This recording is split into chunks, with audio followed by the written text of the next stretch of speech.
nítorí tó fún Abat Macaulay ní ìdáríjìn àti Mamman Vasta tí wọ́n sọ pé ó dìtẹ̀gbàjọba láyé ológun.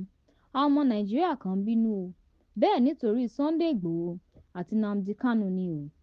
Títí di àsìkò yìí làwọn èèyàn sì ń fi ojú oríṣiríṣi wo ìgbésẹ̀ tí ààrẹ Bọ́lá Tinubu gbé lórí bó ti ṣe dáríjìn àwọn ọmọ orílẹ̀-èdè yìí kan tí wọ́n ti fi ẹ̀sùn ìwà ọ̀daràn oríṣiríṣi kàn rí, tí míì pàápàá jẹ̀bi ikú, ṣùgbọ́n tí àkànbí ọmọ olódòdẹ ti foríjì wọ́n báyìí. Lára àwọn èèyàn tọ́rọ̀ ọ̀hún kàn ni olóògbé Abat Macaulay, Mamman Vasta tí ìjọba ológun Babangida pa látàrí pé ó fẹ́ dìtẹ̀gbàjọba àtàwọn míì tí wọ́n jẹ́ márùndínlọ́gọ́rùn-ún.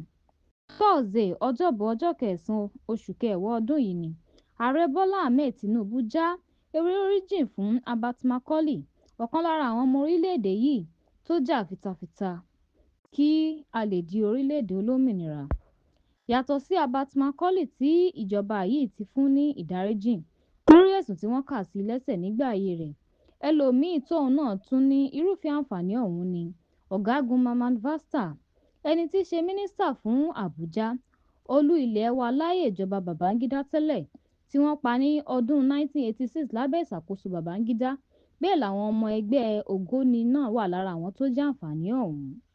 Gẹ́gẹ́ bí tẹlifíṣàn yìí ṣe gbọ́, ó lóhun tó sọ Abat Macaulay dẹ́lẹ́wọ̀n ni ó ṣe ṣòwò ìlú báṣubàṣu àti ìròyìn kan tó gbé jáde nígbà wàhálà eléko Èkó.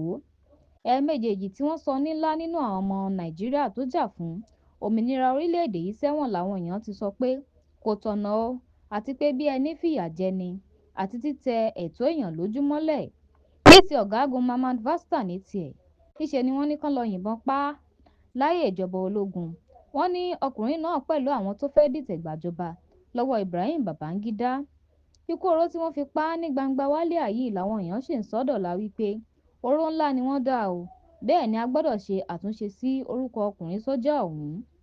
Yàtọ̀ sí èyí, nínú àwọn èèyàn márùndínlọ́gọ́sàn tí ìjọba Tinubu jáwé oríjì fún, 82 nínú wọn ni wọ́n gba ìdáríjìn pátápátá nígbà tí wọ́n dín ẹ̀wọ̀n ọdún gbọgbọrọ tí wọ́n fún àwọn èèyàn bíi márùndínláàádọ́rin kù, tí ìjọba Tinubu sì sọ ìdájọ́ ikú tí wọ́n fún àwọn èèyàn 7 di ohun tí wọ́n kàn máa wà lọ́gbà ẹ̀wọ̀n gbére.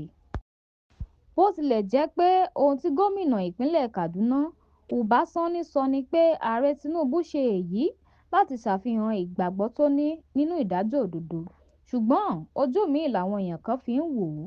Ohun tí àwọn kan sọ ni pé àwọn èèyàn bíi Nnamdi Kanu tó ti wà lákọlò ìjọba látọjọ́ yìí ló yẹ kí Bọ́lá Tinubu jáwé oríjì fún, kó sì ṣàánú Sunday Igboho tí wọ́n ti gbẹ́sẹ̀ lé àpò ìkówósí ẹ̀ látọjọ́ yìí, tí ọkùnrin ajìjàǹgbara ilẹ̀ Yorùbá yìí ń rìn pẹ̀lú òté, ẹni tíjọba ń wá gidigidi lórí. Wọ́n lóhun tó yẹ kí Tinubu ó ṣe nìyẹn o, dípò àwọn tó ti dolóògbé tó sọ pé òun fẹ́ jáwé oríjì fún báyìí. Alore TV, Alore TV, nílé ní lóko ni ẹ máa wò ó, ètò tó kọ́ni lọ́gbọ́n,